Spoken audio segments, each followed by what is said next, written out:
রান্না করতে করতে কখনো খেয়াল করেছো, জীবনটাও ঠিক এর মতোই।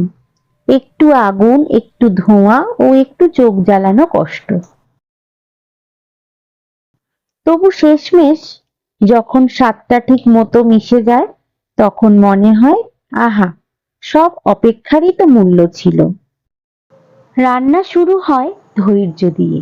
প্রথমে উপকরণ গুছিয়ে নিতে হয়, মশলাগুলো মেপে নিতে হয়। যেমন জীবনের লক্ষ্য ঠিক করে ধীরে ধীরে সাজাতে হয় নিজের পথটা। অল্প ভুলে যদি নুন বেশি হয়ে যায়, তবু নতুন করে ভারসাম্য আনা যায়।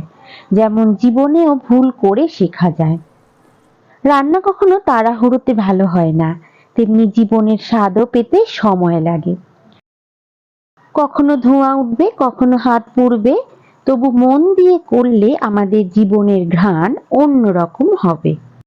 একটা কথা মনে রেখো, রান্না যেমন ভালোবাসা ছাড়া অসম্পূর্ণ, জীবনও তেমনি অর্থহীন যদি সেখানে ভালোবাসা না থাকে। যাদের জন্য রান্না করি তাদের হাসি তো আমাদের সেরা পুরস্কার, তেমনি যাদের জন্য বাঁচি তাদের সুখী আমাদের জীবনের আসল স্বাদ। তাই পরের বার যখন উনুনের সামনে দাঁড়াবে, তেল গরম হবে, মশলার ঘ্রাণ উঠবে, একবার থেমে ভেবো, তুমি শুধু রান্না করছো না, তুমি জীবনের শিল্পটা তৈরি করছো। কারণ সত্যি বলতে কি, রান্নার মতোই জীবন, ধীরে ধীরে ফুটলে তবেই সবচেয়ে সুগন্ধি হয়। রান্না যেমন ধীরে ধীরে ফুটে ওঠে, তেমনি জীবনও। ধৈর্য রাখো, স্বাদ আসবেই।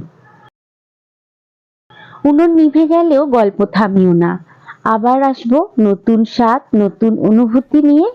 ভালো থেকো, মন দিয়ে রান্না করো আর ভালোবাসা দিয়ে বাঁচো। প্রতিদিন একটু ভালোবাসা মেশাও, জীবনটা হয়ে উঠবে মিষ্টি রান্নার মতো। আবার দেখা হবে নতুন রেসিপি নিয়ে। সবাই খুব ভালো থাকবেন, সুস্থ থাকবেন এবং কাছের মানুষকেও ভালো রাখার চেষ্টা করবেন। আবার ফিরে আসছি নতুন কোনো রেসিপি নিয়ে।